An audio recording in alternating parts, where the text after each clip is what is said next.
in place, watching very carefully for the risk of tornadoes embedded in any of these areas that you see in orange or red. I-10 right through our afternoon. I mean, you got to avoid the interstates as best as you can, but also those secondary roads and the state highways. Going up Highway 1 into Folkston right now, Okefenokee Swamp completely inundated, a lot of showers and storms, and even up in Brunswick, it's one of those areas I'm watching for up to 12 to 15 inches of rain through the course of the whole storm. So we're talking for Tuesday and for Wednesday as well, depending on how this slows down off the coast. And that'll cause some issues there downtown and through St. Simons as well. Some of the winds that we've seen, these are sustained. And we had noted the Hurricane Center is still picking up closer to I-10 out west, closer to Tallahassee. They had seen a 70-mile-an-hour gust, but right now 20 to 30s.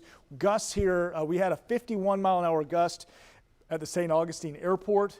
So winds still picking up through our late morning, early afternoon. 47-mile-an-hour gust, Mayport, and 45 in Jacksonville. Enough to absolutely blow some furniture around, anything that you may have outdoors, and we'll talk about the things you might need to do about that coming up. Here's a look at the European model, and this is why the cone gets so wide as we get into Wednesday.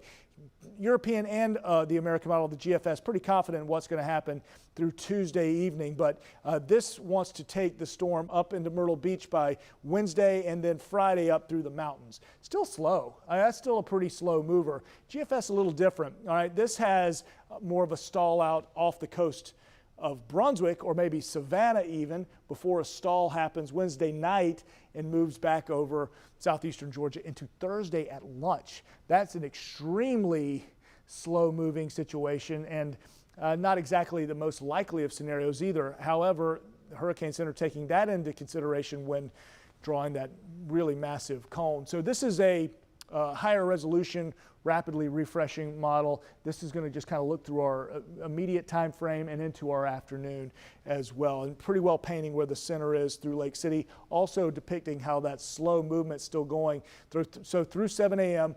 Or 7 p.m. I should say Monday night, that center up near Waycross, very near Folkston, just west of Folkston, moving up through Waycross, but still look at all the rain that goes through Monday night into Tuesday morning in Brunswick and across southeast Georgia, and here in Jacksonville as well. As we get to later on into Tuesday afternoon, things should begin to improve in Jacksonville. So now through Tuesday evening will be your main concern, especially Duval County and south.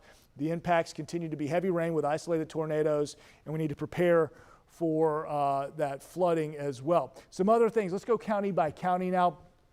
Monday morning to Tuesday night for Glenn, Camden, Nassau, may even look into Wednesday morning with those showers continuing. Main impact 7 to 12 inches of rain on the low end with winds at 30 to 60 miles an hour. Tornado possible. The surge in Brunswick could be a story as well, especially as we get towards the high tide, which for Monday night would be about 10:50. Where Charlton, Brantley, Pierce, we showed you that's where that center will be moving over later tonight. So some gusty winds, tornadoes possible as well this evening with higher rain chances even there. So flash flooding possible.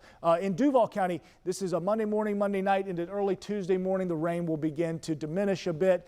Rains 5 to 8 inches. We've already heard reports of about a 5-inch rainfall total with winds at 20 to 50 miles an hour. We saw that holding true already. What you need to do is keep your devices charged. You need to stay informed, and by doing that, you're here joining us obviously on the streaming platforms, and have the devices to the First Coast News app as well. I'll wrap up with the 7-day forecast. Your weather impact alert days continue through Tuesday. We're going to hold off on the first half of Wednesday, though. There will still be some showers out there. By Thursday and the end of the work week, we're talking about more normal Florida convection, just the typical Florida afternoon showers and storms, and that'll linger into the weekend as well, and then we'll be done with Debby. In the meantime, a lot going on. Stay with us. Of course, First Coast News at noon. Hope to see you then, and if not, we'll see Tim Deegan a little later on this evening with our other full staff of meteorologists. Lee Southwick and Ross Momo will be around. Hope you'll have a good rest of your afternoon, folks.